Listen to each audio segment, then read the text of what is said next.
You're listening to the Corbett Report.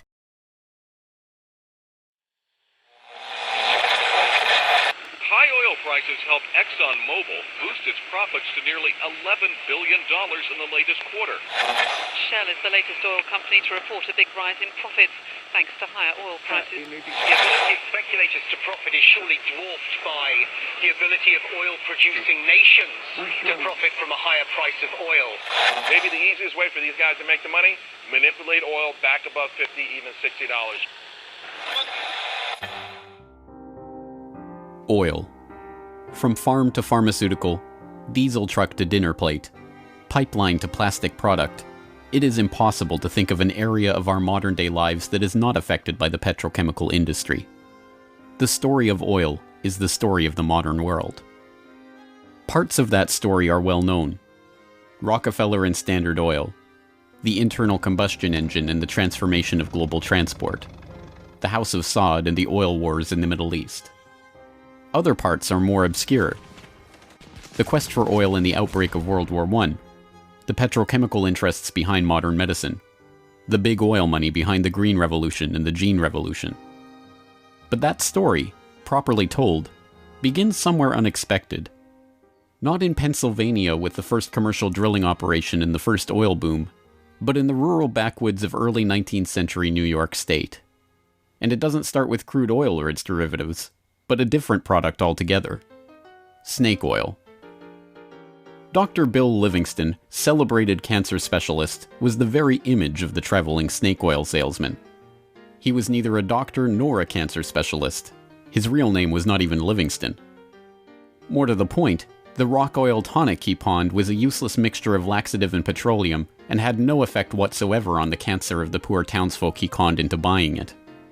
He lived the life of a vagabond, always on the run from the last group of people he had fooled, engaged in ever more outrageous deceptions to make sure that the past wouldn't catch up with him. He abandoned his first wife and their 6 children to start a bigamous marriage in Canada at the same time as he fathered 2 more children by a third woman. He adopted the name Livingston after he was indicted for raping a girl in Cayuga in 1849. When he wasn't running away from them or disappearing for years at a time, he would teach his children the tricks of his treacherous trade. He once bragged of his parenting technique. "I cheat my boys every chance I get. I want to make 'em sharp." A towering man of over 6 feet and with natural good looks that he used to his advantage, he went by Big Bill. Others, less generously, called him Devil Bill. But his real name was William Avery Rockefeller, and it was his son, John D. Rockefeller, who would go on to found the Standard Oil monopoly and become the world's first billionaire. The world we live in today is the world created in Devil Bill's image. It's a world founded on treachery, deceit, and the naivety of a public that has never wised up to the parlor tricks that the Rockefellers and their ilk have been using to shape the world for the past century and a half. This is the story of the oligarchy.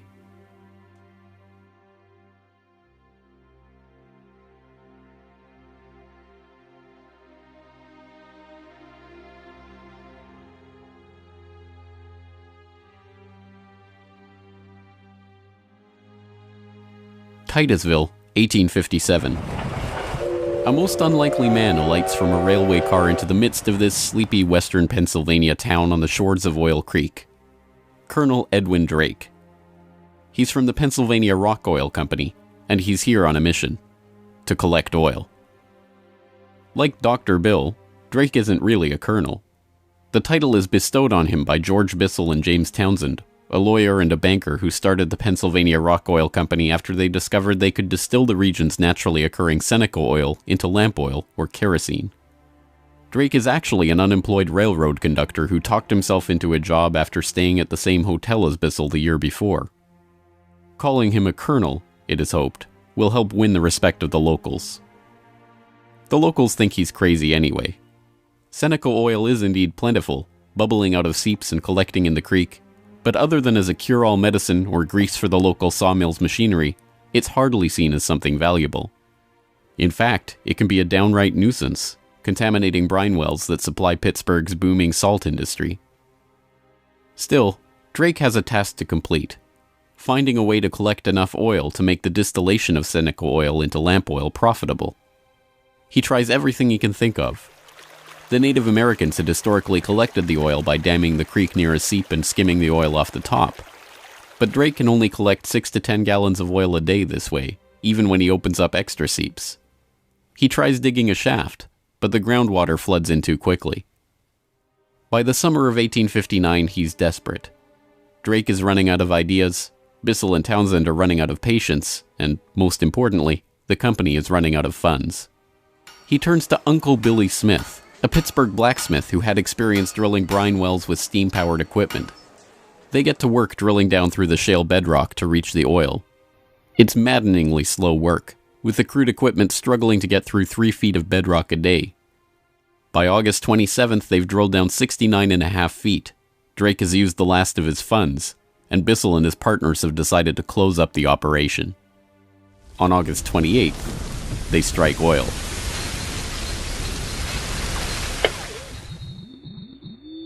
Then on Sunday, August 28, 1859, oil bubbled up the drive pipe. Uncle Billy and his son Sam bailed out several buckets of oil.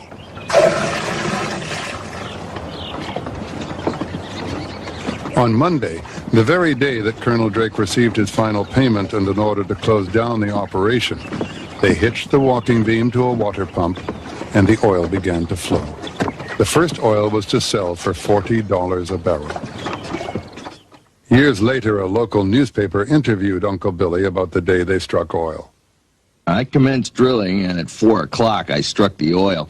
I says to Mr. Drake, "Look there, what do you think of this?" He looked down the pipe and said, "What's that?" I said, "That is your fortune."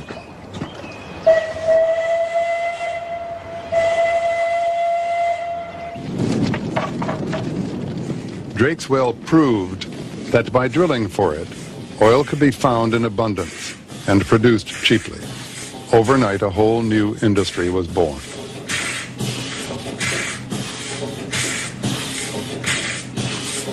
Before long, in millions of homes, farms, and factories around the world, lamps would be lit with kerosene, refined from West Pennsylvania crude. When the word came out that Drake had struck oil, the cry went up throughout the narrow valleys of western Pennsylvania. The crazy Yankee has struck oil, the crazy Yankee has struck oil. And it was the first great boom. It was like a gold rush.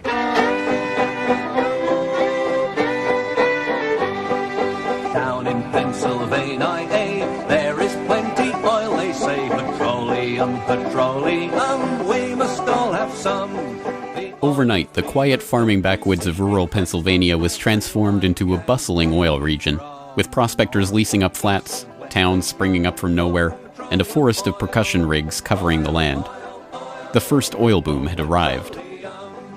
Already poised to make the most of this boom was a young up-and-coming bookkeeper in Cleveland with a head for numbers, John Davison Rockefeller. He had 2 ambitions in life, to make $100,000 and to live to be 100 years old. John D. set off to make his fortune in the late 1850s, armed with a $1,000 loan from his father, Devil Bill. Grandfather never finished high school and went to Cleveland, having borrowed $1,000 from his father to start business, paid 9% interest on it, incidentally. And he read about the oil business just beginning and got interested and came to realize that it was a very volatile business at the time. In 1863, seeing the oil boom and sensing the profits to be made in the fledgling business, Rockefeller formed a partnership with fellow businessmen Maurice B. Clark and Samuel Andrews, a chemist who had built an oil refinery but knew little about the business of getting his product to market. 2 years later, the shrewd John D. bought out his partners for $72,500 and, with Andrews as partner, launched Rockefeller and Andrews. By 1870, after 5 years of strategic partnerships and mergers, Rockefeller had incorporated Standard Oil. The story of the rise of Standard Oil is an oft-told one. In a move that would transform the American economy, Rockefeller set out to replace a world of independent oilmen with a giant company controlled by him. In 1870, begging bankers for more loans, he formed Standard Oil of Ohio. The next year, he quietly put what he called Our Plan, his campaign to dominate the volatile oil industry, into devastating effect. Rockefeller knew that the refiner with the lowest transportation cost could bring rivals to their knees. He entered into a secret alliance with the railroads called the South Improvement Company.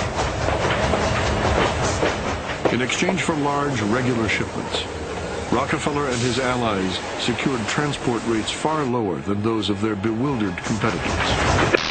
By 1879, when Rockefeller is 40, he controls 90% of the oil refining in the world.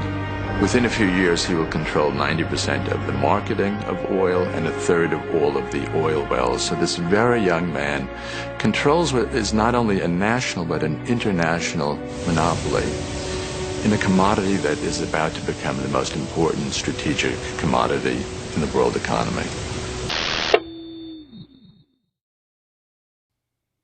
By the 1880s, the American oil industry was the Standard Oil Company, and Standard Oil was John D. Rockefeller.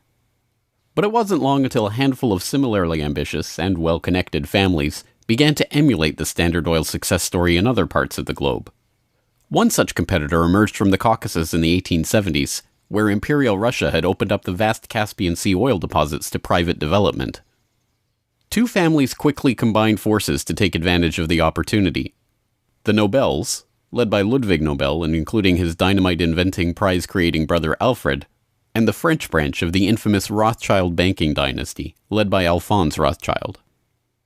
In 1891, the Rothschilds contracted with M. Samuel & Co., a Far East shipping company headquartered in London and run by Marcus Samuel, to do what had never been done before: ship their Nobel-supplied Caspian oil through the Suez Canal to East Asian markets. The project was immense. It involved not only sophisticated engineering to construct the first oil tankers to be approved by the Suez Canal Company, but the strictest secrecy. If word of the endeavor was to get back to Rockefeller through his international intelligence network, it would risk bringing the wrath of Standard Oil, which could afford to cut rates and squeeze them out of the market. In the end, they succeeded, and the first bulk tanker, the Murex, sailed through the Suez Canal in 1892 en route to Thailand. In 1897, M. Samuel & Co. became the Shell Transport and Trading Company. Realizing that reliance on the Rothschild Nobel Caspian oil left the company vulnerable to supply shocks, Shell began to look to the Far East for other sources of oil. In Borneo, they ran up against Royal Dutch Petroleum, established in The Hague in 1890 with the support of King William III of the Netherlands, to develop oil deposits in the Dutch East Indies. The two companies, fearing competition from Standard Oil, merged in 1903 into the Asiatic Petroleum Company, jointly owned with the French Rothschilds, and in 1907 became Royal Dutch Shell. Another global competitor to the Standard Oil throne emerged in Iran at the turn of the 20th century.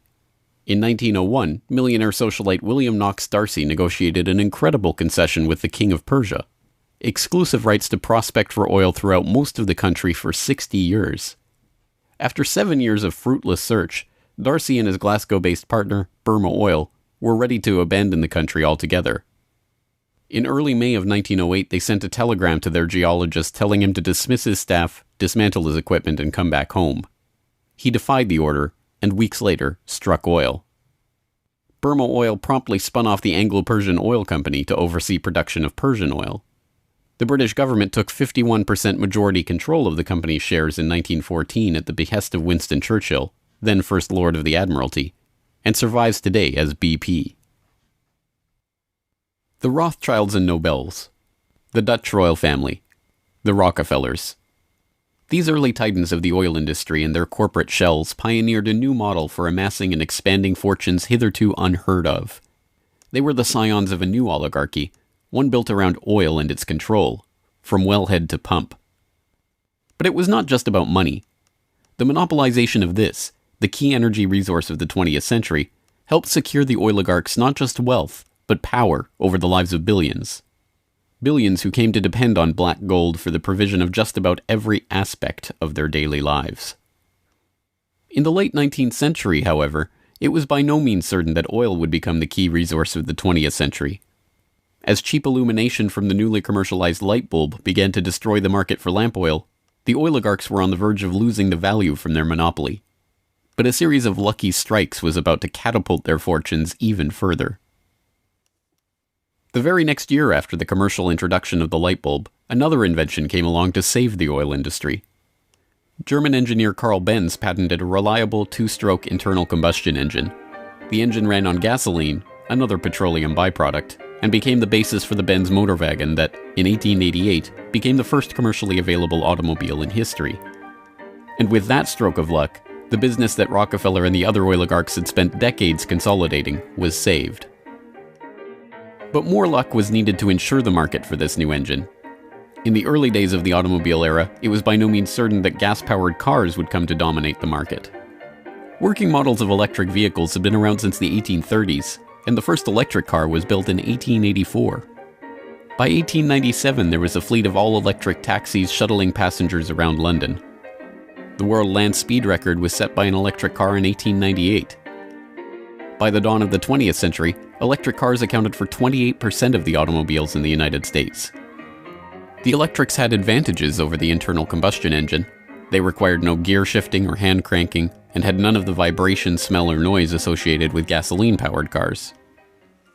Lady Luck intervened again on January 10, 1901, when prospectors struck oil at Spindletop in East Texas. The gusher blew 100,000 barrels a day and set off the next great oil boom, providing cheap, plentiful oil to the American market and driving down gas prices.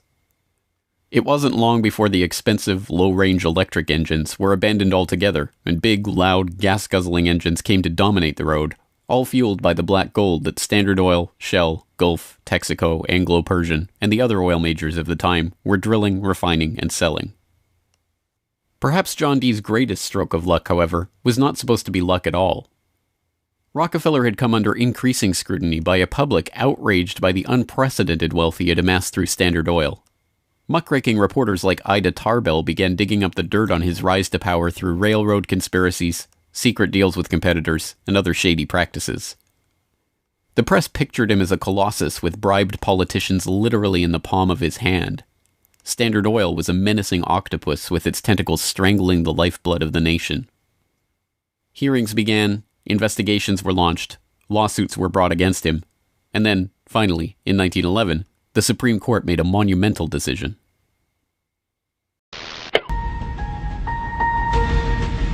On May 15, 1911, the Supreme Court of the United States declared that Standard Oil was a monopoly in restraint of trade and should be dissolved. Rockefeller heard of the decision while golfing at Kykuit with a priest from the local Catholic Church, Father J.P. Lennon. And Rockefeller reacted with amazing aplomb. He turned to the Catholic priest and said, "Father Lennon, have you some money?" And the priest was very startled by the question and said, "No." And then he said, "Why?" And Rockefeller replied, "Buy Standard Oil." As Rockefeller foresaw, the individual Standard Oil companies were worth more than the single corporation. In the next few years, their shares doubled and tripled in value. By the time the reign of cash was over, Rockefeller had the greatest personal fortune in history, nearly 2% of the American economy. And it was really losing the antitrust case that converted John D. Rockefeller into history's first billionaire. So that Standard Oil was punished in the federal antitrust case, but John D. Rockefeller Sr. most assuredly was not. To the amazement of the world, Rockefeller's punishment had in fact been his reward. Rather than being taken down a peg, the splitting up of the Standard Oil monopoly had launched him as the world's only acknowledged billionaire at a time when the average annual income in America was $520. Rockefeller's story was perfectly mirrored by the story of Colonel Edwin Drake. Having struck oil in Titusville and given rise to a billion-dollar global industry, Drake had not had the foresight to patent his drilling technique or even to buy up the land around his own well. He ended up in poverty, relying on an annuity from the state of Pennsylvania to scrape together a living, and dying in 1880. For the oligarchy, the lesson of the rise of Rockefeller was obvious. The more ruthlessly that monopoly was pursued, the tighter that control was grasped, The greater the lust for power and money, the greater the reward would be in the end. From now on, no invention would derail the oil majors from their quest for total control. No competition would be tolerated. No threat to the oligarchs would be allowed to rise.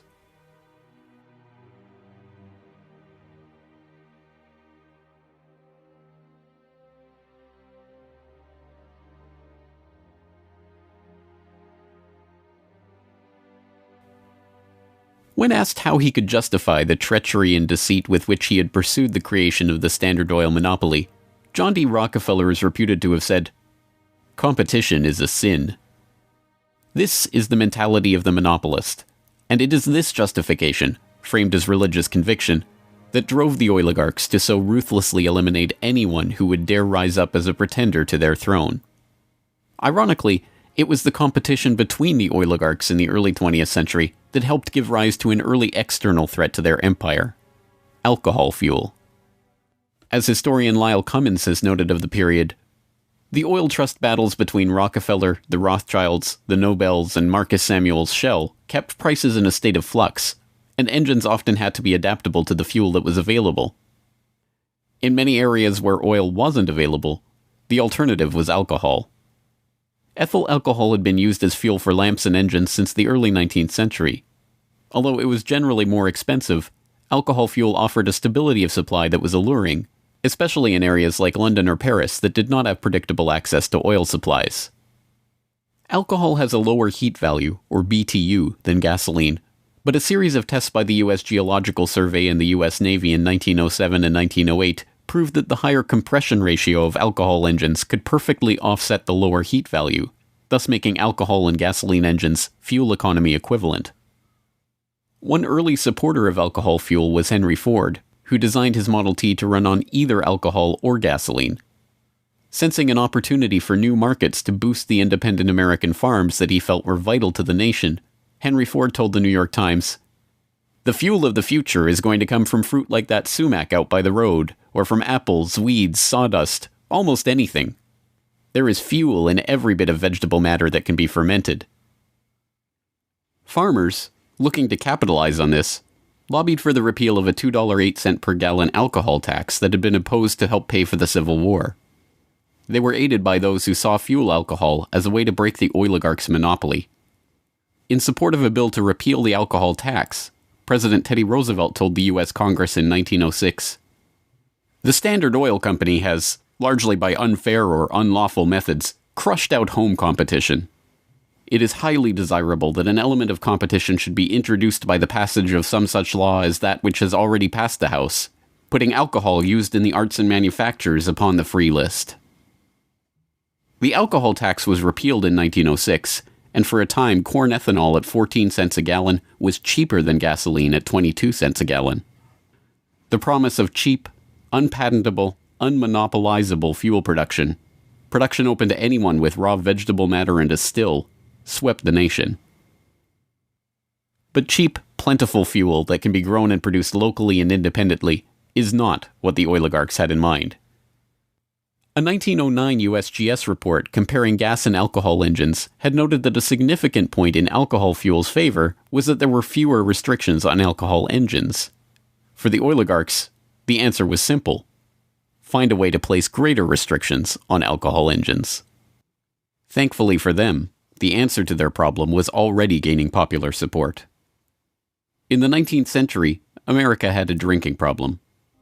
By 1830, the average American over 15 years old drank 7 gallons of pure alcohol per year, 3 times higher than today's average.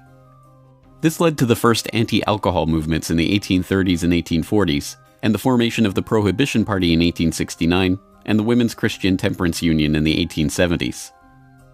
The movement enjoyed widespread and growing support, but had few political successes. Maine flirted with prohibition by outlawing the sale and manufacture of liquor in 1851, but the ban only lasted 5 years. This changed with the formation of the Anti-Saloon League in Standard Oil's birth state of Ohio in 1893.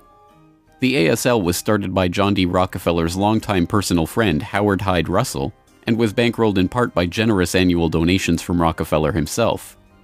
The ASL, with Rockefeller's backing, quickly became the driving force behind a national movement to outlaw the production and sale of alcohol. Rockefeller was a teetotaler himself, not from moral concern, but because he was afraid that good cheer among friends would lead to his downfall in business. Stephen Harkness, one of the silent partner investors in Standard Oil and a director in the company until his death, had caught Rockefeller's eye when he made a fortune buying up whiskey in advance of a new excise tax that he had been tipped about and selling it at a huge profit after the tax kicked in. No, Rockefeller and Standard Oil were not concerned about the moral state of the nation, except as far as it impacted their bottom line. But when Prohibition did come in 1920, it had an interesting side effect. Although it didn't ban the use of ethanol as a fuel directly, it did lead to increasingly burdensome restrictions, requiring producers to add petroleum products to their ethanol to make it poisonous before it could be sold. Alcohol fuel, now completely unable to compete with gasoline, was abandoned altogether by the automobile industry. Another existential threat to the vast fortunes of the early oligarchs was to require an even greater effort at social engineering: public transportation. By the end of World War I, private car ownership was still a relative rarity. Only 1 in 10 Americans owned a car. Rail was still the transportation of choice for the vast majority of the public, and city dwellers in most major cities relied on electric trolley networks to transport them around town. In 1936, General Motors formed a front company, National City Lines, along with Firestone Tire and Standard Oil of California, to implement a process of bustitution, scrapping streetcars and tearing up railways to replace them with GM's own buses running on Standard Oil-supplied diesel. The plan was remarkably successful. As historian and researcher F. William Engdahl notes in Myths, Lies, and Oil Wars, by the end of the 1940s, GM had bought and scrapped over 100 municipal electric transit systems in 45 cities and put gas-burning GM buses on the streets in their place. By 1955, almost 90% of the electric streetcar lines in the United States had been ripped out or otherwise eliminated. The cartel had been careful to hide their involvement in National City Lines, but it was revealed to the public in 1946 by an enterprising retired naval lieutenant commander, Edwin J. Quimby.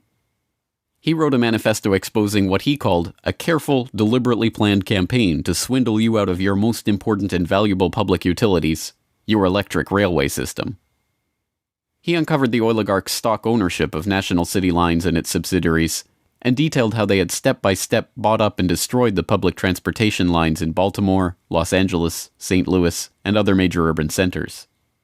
Quimby's warning caught the attention of federal prosecutors, and in 1947, National City Lines was indicted for conspiring to form a transportation monopoly and conspiring to monopolize sales of buses and supplies. In 1949, GM, Firestone, Standard Oil of California, and their officers and corporate associates were convicted on the second count of conspiracy. The punishment for buying up and dismantling America's public transportation infrastructure? A $5,000 fine.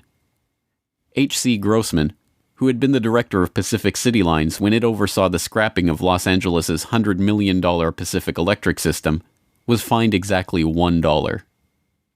Unsurprisingly, GM and its associates did not remain in the doghouse for long. In 1953, President Eisenhower appointed Charles Wilson, then the president of General Motors, as Secretary of Defense.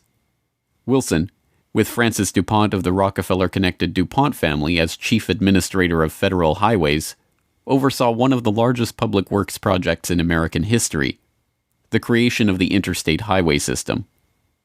With a war-era excise tax on train tickets still in place, and federally funded highways and airports providing cheaper alternatives, rail travel declined a startling 84% between 1945 and 1964. This social engineering paid off well for Standard Oil and its growing list of petrochemical associates. In the 2.5 decades after the outbreak of World War II, vehicle production in Detroit almost tripled, from 4.5 million cars a year in 1940 to over 11 million in 1965. As a result, sales of refined gasoline over the same period rose 300%. But Rockefeller was not the only oligarch working to crush all opposition to his monopoly. Across the pond, the European oligarchs were working to protect their own oil investments from upstart competitors. In 1889, a consortium of German investors led by Siemens Deutsche Bank obtained a concession from the Turkish government for extension of a railway line connecting Berlin to Basra on the Persian Gulf via Baghdad in what was then part of the Ottoman Empire.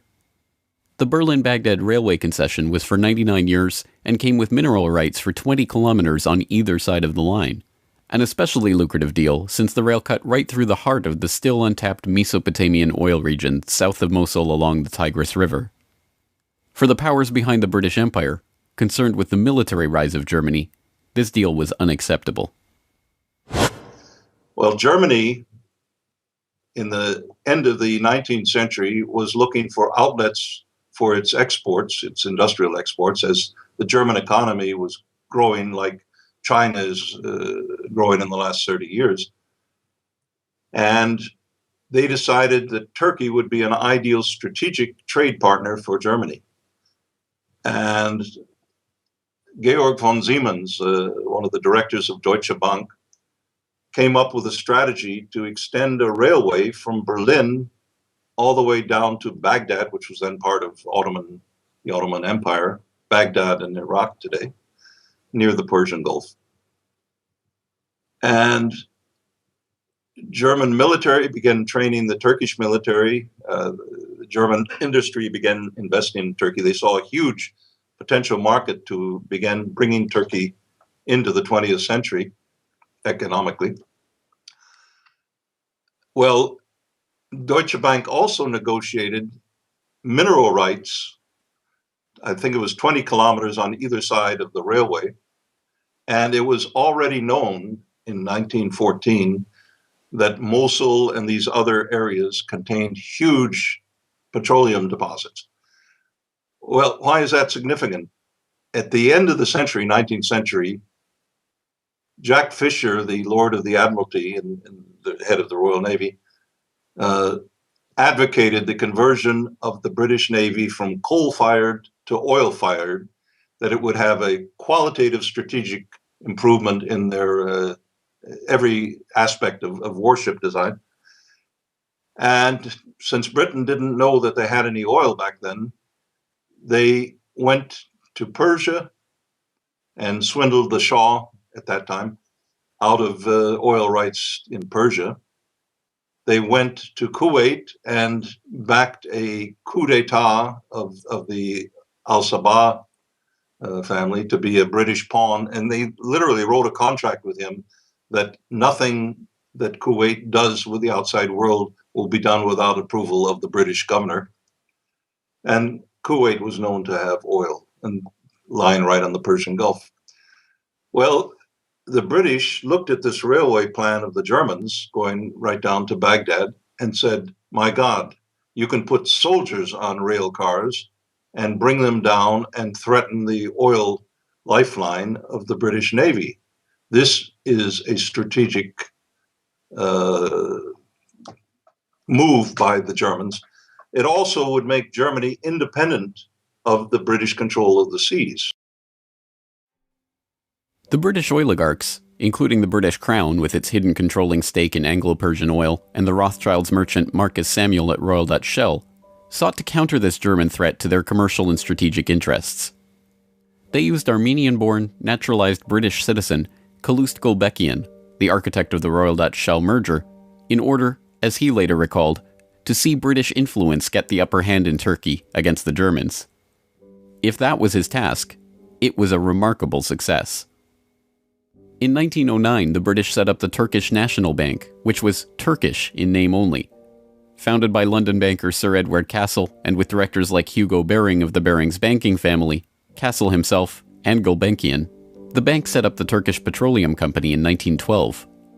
Formed explicitly to exploit the petroleum-rich oil fields of Iraq, then part of the Ottoman Empire, Gulbenkian brokered a deal that forced Deutsche Bank, with its 40-kilometer concessions along the oil-rich Baghdad railway line, into a junior partnership in the company. The stock was split so the British government's Anglo-Persian Oil Company owned half the shares, with Royal Dutch Shell and Deutsche Bank splitting the other half.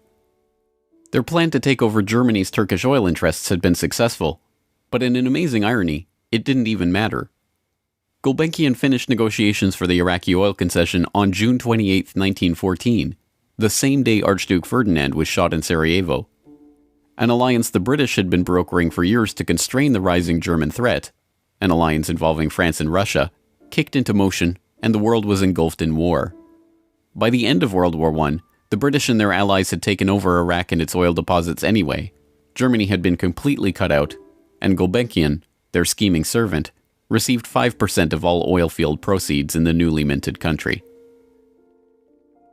As the century wore on, the oil industry grew beyond the control of the handful of families that had dominated it since its inception. Oil deposits were located around the globe, and the resources of entire nation-states were marshaled to control them. Now, threats to the oligarchs and their interests required multilateral, multinational responses, and the consequences of those deals were felt worldwide. The story of the oil shock of 1973, as it has been delivered to us by the history books, is well known. By the late 1960s, the nation relied on imported oil to keep the economy strong. Then, in the early 1970s, oil-dependent America's nightmares came true. 13 oil-producing countries in the Middle East and South America formed OPEC, the Organization of Petroleum Exporting Countries. In 1973, OPEC placed an oil embargo on the U.S. and other nations that had supported Israel against the Arab states in the Yom Kippur War.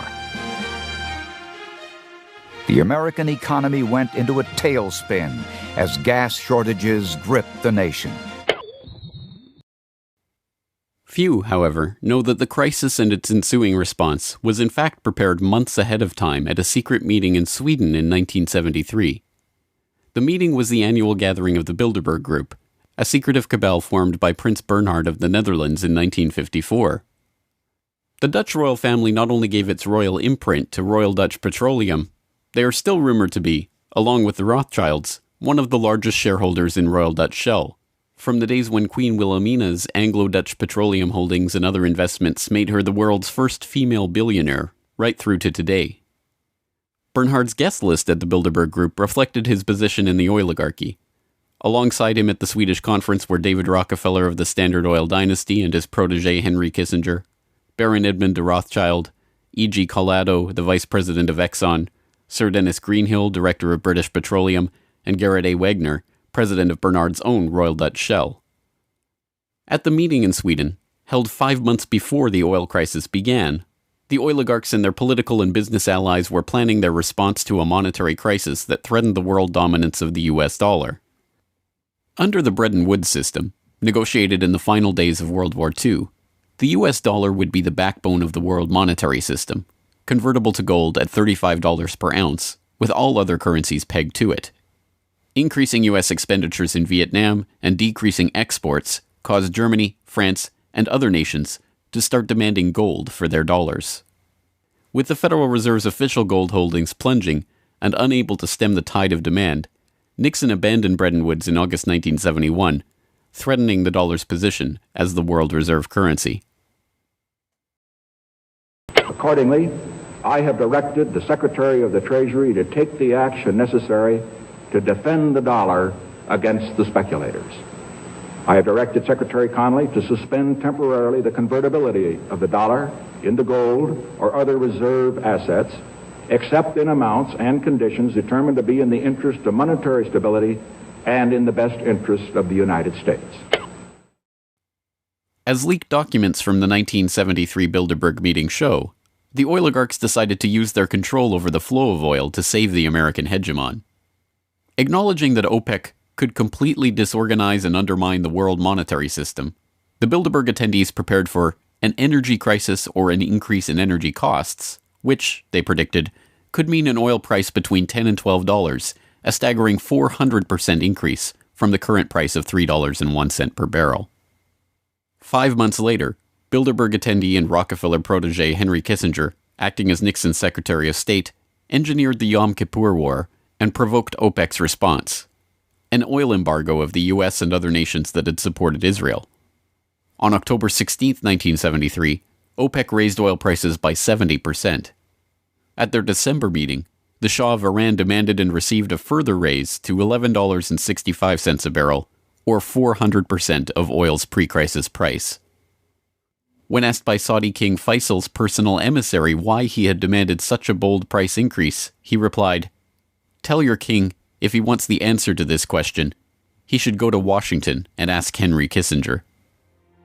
In the second move of the operation, Kissinger helped negotiate a deal with Saudi Arabia.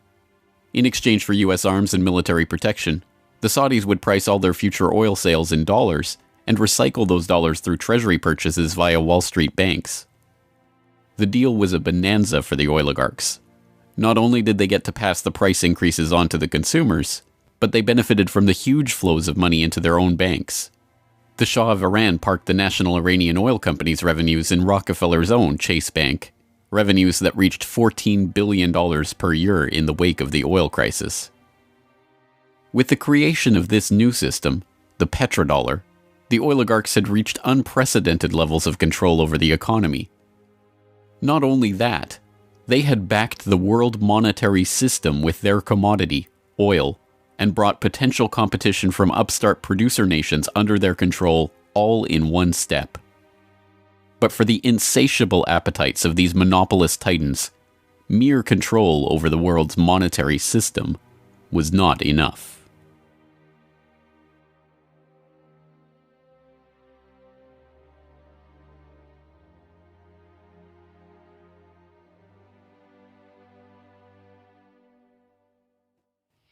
In the 19th century, railroad conspiracies and predatory pricing had been enough to assure the oligarchs' monopoly. But by the time that the British Crown, the Dutch royal family, the Rothschilds, and the other European oligarchs began opening up the Middle East and the Far East to oil exploration in the early 20th century, the goal was no longer to maximize profits or control the oil industry. It was not even to control international diplomacy. It was to control and shape the world itself, its resources, its environment, and its people. In order to achieve this goal, the oligarchy would need a facelift. In the current age, with the Rockefeller name now more likely to be associated with Rockefeller Plaza or Rockefeller University than Standard Oil, it is difficult to understand just how hated John D. was in his own day. He was the head of the Standard Oil Hydra, an octopus strangling the world in his tentacles, a cutthroat gardener pruning the competitors from the flower of his oil monopoly. As one of the richest men the world had ever known, he was an easy target for the average working man's frustration and a magnet for the poor seeking help. He received on average 50 to 60,000 letters a month asking for help. Dozens of people followed him in the street. Literally, crowds stood around the Standard Oil offices, waiting for him to come out. Little children, painfully thin, crying in the street and so on.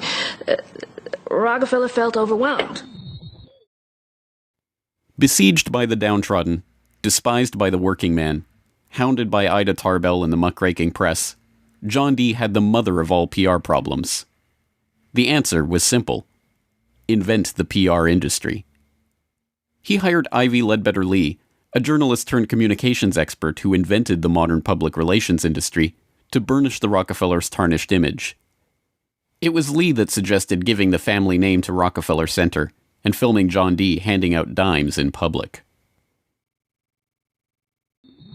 An early master of public relations, Lee used the media which the muckrakers had used to disgrace Rockefeller to turn him into a sympathetic figure. Ivy Lee recognized early the power of the new moving picture and used newsreels to show a remarkably benevolent Rockefeller. I am very grateful to you and to a host of people who are so kind and good to me all the time. Why? Because you're so good to everybody. Yes, you are. As Ivy Lee began to kind of control his public image, he became oddly a kind of American character. And people kind of warmed to him in a bizarre sort of way. It was like having Frankenstein on the loose walking around New York City or something like that, with a cane and a long hat. Although this plane never takes off, this photo opportunity was presented as Senior's first flight. Perhaps Ivy Lee's most brilliant public relations move was the casting of Rockefeller as the man who gave out dimes. Don't you give a dime, Mr. Rockefeller?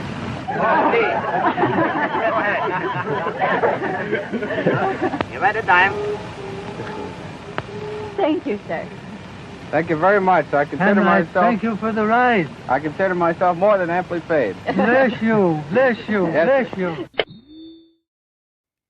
These PR stunts seem obvious and ham-handed by today's standards, but they were effective enough. To this day, people leave dimes on the stone marker at the base of the 70-foot Egyptian obelisk that towers over John Dee's final resting place in Cleveland's Lakeview Cemetery. But it was not stage-managed photo opportunities like these that transformed Rockefeller into a public hero. In order to win the public over, he was going to have to give them what they wanted. And what they wanted wasn't difficult to understand. Money. But just as his father, Devil Bill, had taught him to do in all his business dealings, Rockefeller made sure to get the better end of the bargain. He would donate his great wealth to the creation of public institutions, but those institutions would be used to bend society to his will. As every would-be ruler throughout history has realized, society has to be transformed from the ground up. Americans in the 19th century still prized education and intellectual pursuits, with the 1840 census finding unsurprisingly that the United States, a nation that had been mobilized by tracts like Thomas Paine's remarkably popular Common Sense, was a nation of readers with a remarkable 93% to 100% literacy rate. Before the first compulsory schooling laws in Massachusetts in 1852, education was private and decentralized, and as a result classical education, including study of Greek and Latin and a solid grounding in history and science, was widespread. But a nation of individuals who could think for themselves was anathema to the monopolists. The oligarchs needed a mass of obedient workers, an entire class of people whose intellect was developed just enough to prepare them for lives of drudgery in a factory. Into the midst stepped John D. Rockefeller with his first great act of public charity, the establishment of the University of Chicago. He was aided in this task by Frederick Taylor Gates, a Baptist minister that Rockefeller befriended in 1889 and who would go on to be John Dee's most trusted philanthropic advisor. Gates would go on to write a short tract, The Country School of Tomorrow, that laid out the Rockefeller plan for education. In our dream, we have limitless resources, and the people yield themselves with perfect docility to our molding hand. The present educational conventions fade from our minds, and, unhampered by tradition, we work our own goodwill upon a grateful and responsive folk. We shall not try to make these people or any of their children into philosophers, or men of learning or science. We are not to raise up from among them authors, orators, poets, or men of letters. We shall not search for embryo great artists, painters, musicians, nor will we cherish even the humbler ambition to raise up from among them lawyers, doctors, preachers, politicians, statesmen, of whom we now have ample supply. Although Rockefeller's resources weren't exactly limitless, they might as well have been. In 1902, he established the General Education Board to help implement Gates's vision for the Country School of Tomorrow with a staggering $180 million endowment. The Rockefeller influence on education was felt almost immediately, and it was amplified by help from fellow monopolists of the era who were approaching the topic of philanthropy from the same angle. Although best known as a steel magnate, Andrew Carnegie's fortune started on the railroads transporting Rockefeller's Standard Oil around the country, and was greatly magnified by a lucrative investment in property near Oil Creek that provided steady, profitable oil sales. In 1905, he established the Carnegie Foundation for the Advancement of Teaching, a tax-free foundation through which Carnegie and his appointees could direct the development of the education system in the United States, and, eventually, worldwide. In 1910, Rockefeller followed suit by establishing the Rockefeller Foundation, which became the tax-free umbrella organization for his philanthropic ambitions. As the Reese Committee, a congressional investigation into the activities of these tax-free foundations in the 1950s, discovered, it wasn't long before Carnegie's endowment approached Rockefeller's foundation with a proposal to cooperate on their shared desire to transform the American education system in their own image. Norman Dodd, the director of research for the congressional committee who was granted access to the Carnegie Endowment's board minutes, explains. So they approach the Rockefeller Foundation with the suggestion that that portion of education which could be considered domestic be handled by the Rockefeller Foundation, and that portion which is international should be handled by the endowment. And they then decide that the key to the success of these two operations lay in an alteration in the teaching of American history. So they approach 4 of the then most prominent teachers of American history in the country, people like Charles and Mary Bird, and their suggestion to them is, will they alter the manner in which they present this subject, and they get turned down flat. So they then decide that it is necessary for them to do, as they say, build our own stable of historians. And then they approach the Guggenheim Foundation, which specializes in fellowships, and say, when we find young men in the process of studying for doctorates in the field of American history, and we feel that they are the right caliber, will you grant them fellowships on our say-so? And the answer is yes. So under that condition, eventually they assemble 20. And they take this 20 potential teachers of American history to London, and there they're briefed into what is expected of them when, as and if they secure appointments in keeping with the doctorates they will have earned. And that group of 20 historians ultimately becomes the nucleus of the American Historical Association. And then toward the end of the 1920s, the endowment grants to the American Historical Association $400,000 for a study of our history in a manner which points to what can this country can it look forward to in the future. And that culminates in a 7-volume study, the last volume of which is, of course, in essence, a summary of the contents of the other 6. And the essence of the last volume is the future of this country belongs to collectivism administered with characteristic American efficiency. With this base for transformation firmly established, the Rockefeller Foundation and like-minded organizations embarked on a program so ambitious that it almost defies comprehension. They transformed the practice of medicine. As usual, the oligarchs that funded this change were also there to profit from it, and once again, John D. took his cue from Devil Bill's example. William Rockefeller had called his brand of snake oil Nujol for new oil, and Standard Oil spun off Nujol as a laxative under their Stanco subsidiary. Manufactured on the same premises as Flit, an insecticide also derived from Standard Oil's byproducts, Nujol sold at the druggist for 28 cents per 6-ounce bottle. It cost Standard Oil less than 1/5 of a cent to manufacture. Pharmaceuticals provided a lucrative new opportunity for the oligarchs, but in a turn-of-the-century America that was still largely based on naturopathic, herbal remedies, it was a tough sell. The oligarchy went to work changing that. In 1901, John D. established the Rockefeller Institute for Medical Research. The institute recruited Simon Flexner, a pathology professor at the University of Pennsylvania, to serve as its director. His brother, Abraham, was an educator who was contracted by the Carnegie Foundation to write a report on the state of the American medical education system. His study, the Flexner Report, along with the hundreds of millions of dollars that the Rockefeller and Carnegie Foundations were to shower on medical research in the coming years, resulted in a sweeping overhaul of the American medical system. Naturopathic and homeopathic medicine, medical care focused on unpatentable, unmarketable natural remedies and cures, was now dismissed as quackery. Only drug-based allopathic medicine requiring expensive medical procedures and lengthy hospital stays was to be taken seriously. The fortunes of Carnegie, Morgan, and Rockefeller financed surgery, radiation, and synthetic drugs.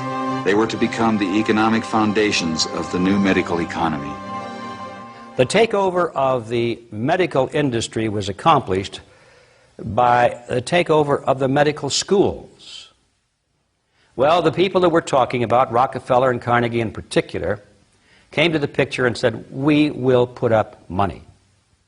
They offered tremendous amounts of money to the schools that would agree to cooperate with them. The donors said to the schools, we're giving you all this money. Now, would it be too much to ask if we could put some of our people on your board of directors to see that our money is being spent wisely? Almost overnight, all of the major universities received large grants from these sources and also accepted 1, 2, or 3 of these people that I mentioned on their board of directors, and the schools literally were taken over by the financial interests that put up the money. Now, what happened as a result of that is that the schools did receive an infusion of money. They were able to build new buildings. They were able to add expensive equipment to their laboratories. They were able to hire top-notch teachers. But at the same time as doing that, they skewed the whole thing in the direction of pharmaceutical drugs. That was the efficiency in philanthropy. The doctors from that point forward in history would be taught pharmaceutical drugs. All of the great teaching institutions in America were captured by the pharmaceutical interests in this fashion. And it's amazing how little money it really took to do it. The oligarchy birthed entire medical industries from their own research centers and then sold their own products from their own petrochemical companies as the cure. It was Frank Howard, a Standard Oil of New Jersey executive, who would go on to persuade Alfred Sloan and Charles Kettering to donate their fortunes to the cancer center that would then bear their name. As director of research at Sloan Kettering, Howard appointed Cornelius Rhodes, a Rockefeller Institute pathologist, to develop his wartime research on mustard gas for the U.S. Army into a new cancer therapy. Under Rhodes's leadership, nearly the entire program and staff of the Chemical War Service was reformed into the Sloan Kettering Drug Development Program, where they worked on converting mustard gas into chemotherapy. And once again, the Rockefellers' own snake oil was being sold as a cancer cure-all. The oligarchs' interest in the burgeoning pharmaceutical industry converged in companies like IG Farben, a drug and chemical cartel formed in Germany in the early 20th century.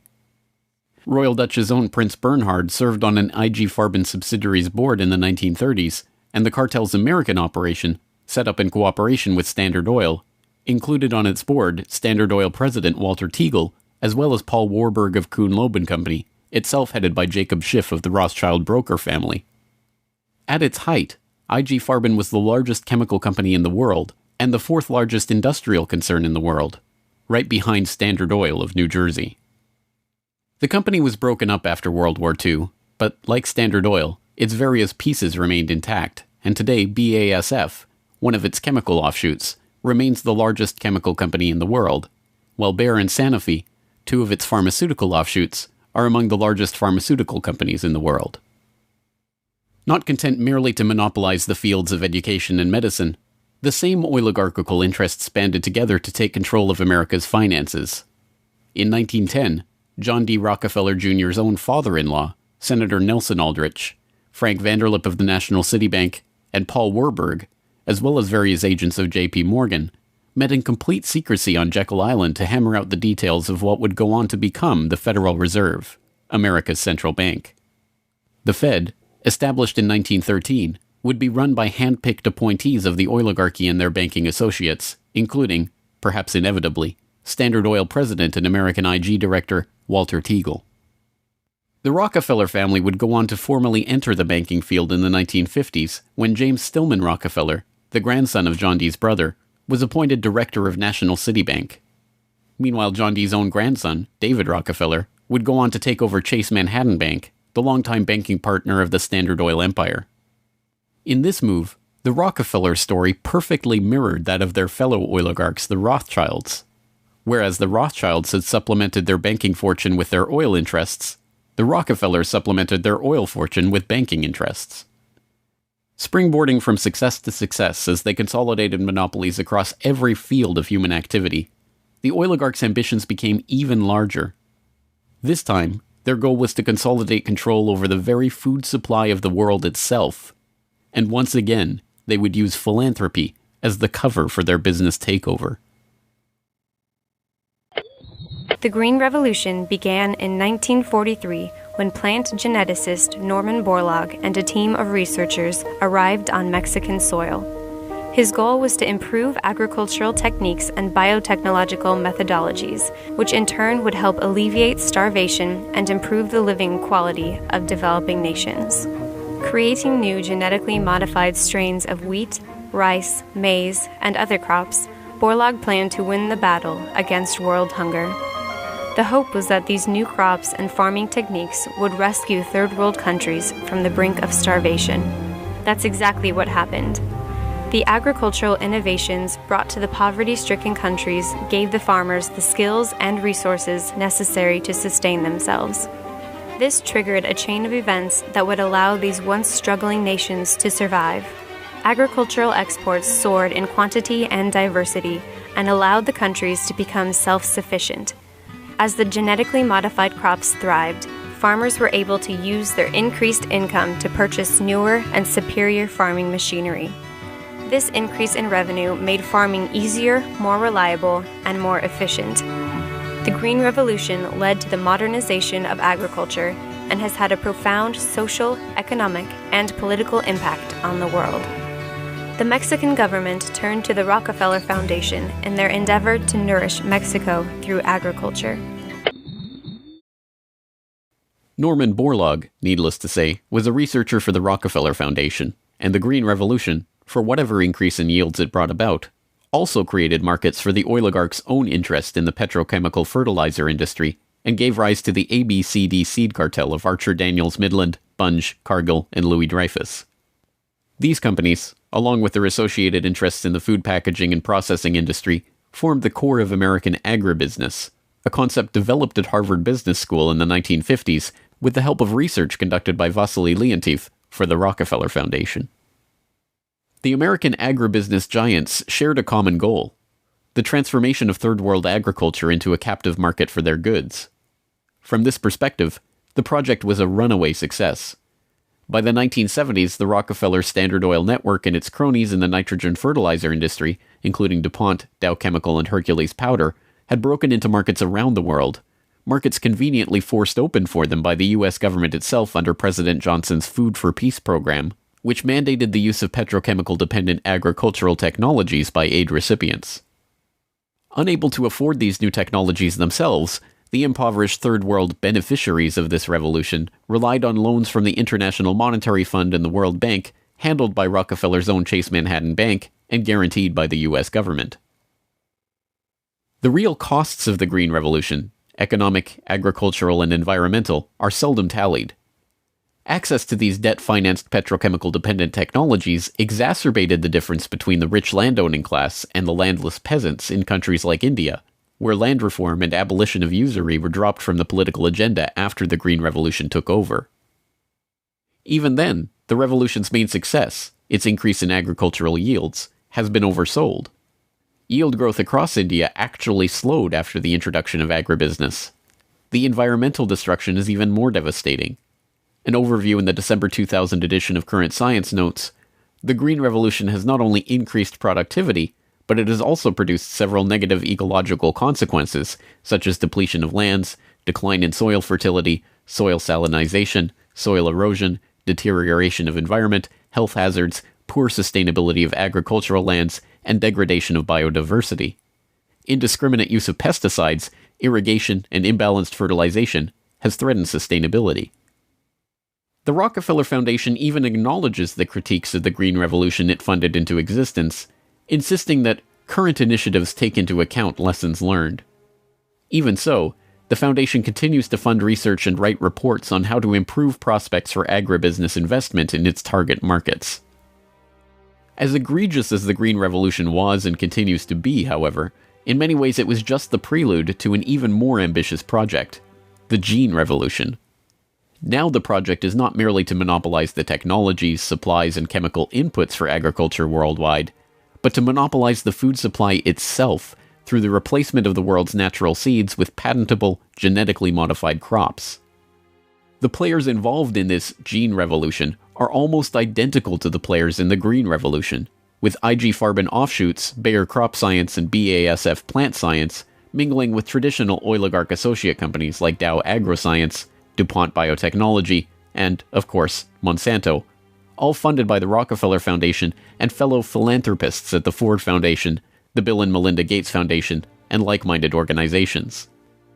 The convergence of corporate, philanthropic, governmental, and intergovernmental interests in promoting GM crops around the world can be seen in the bewildering array of research institutes, industry associations, and consultative groups devoted to the case.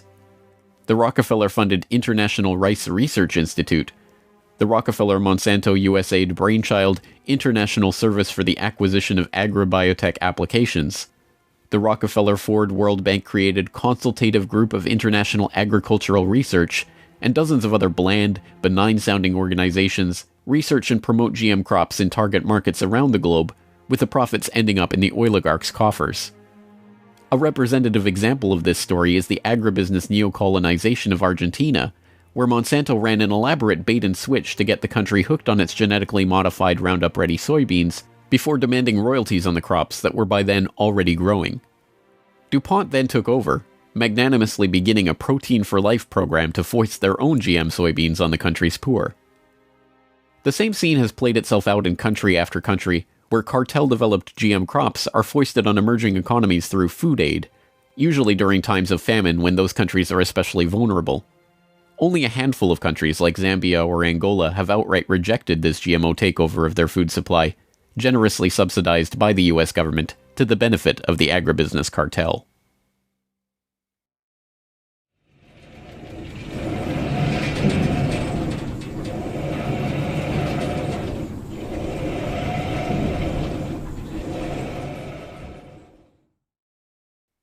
From cutthroat pioneers of the early oil industry to Machiavellian social engineers and geopolitical schemers, the oligarchs have come a long way since the days of Devil Bill's snake oil cure-alls.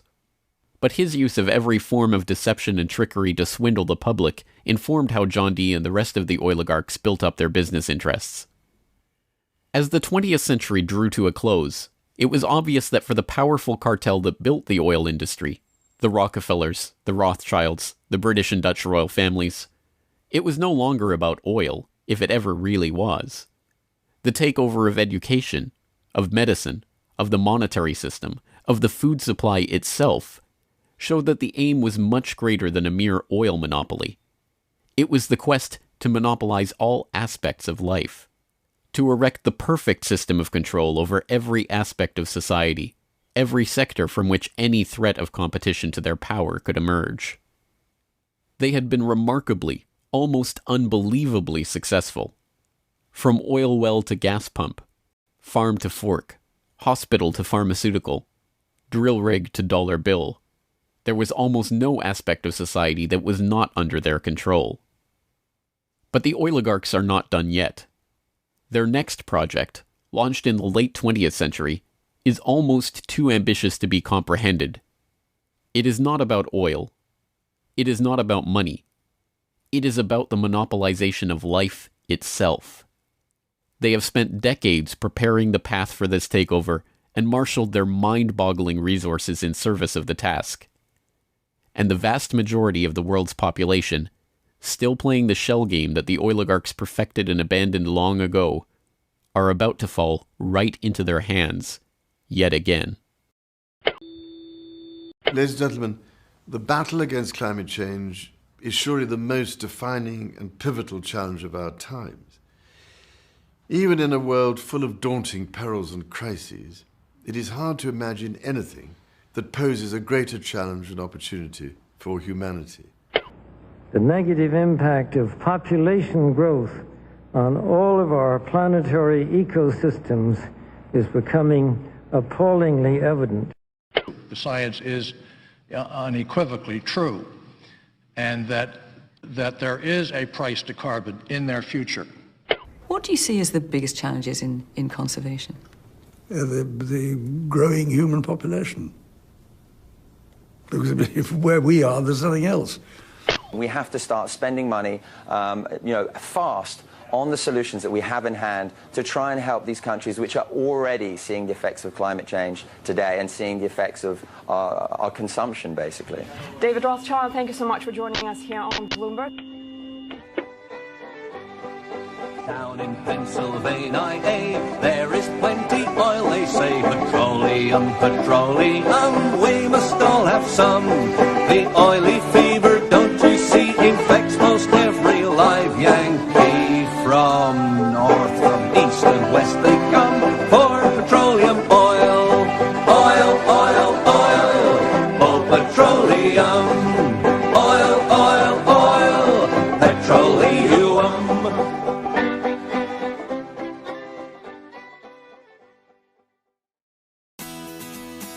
The Corbett Report is brought to you by the Corbett Report subscriber, a weekly newsletter featuring James Corbett's International Forecaster editorial, recommended reading and viewing, discounts on Corbett Report DVDs, and once a month, a subscriber-only video.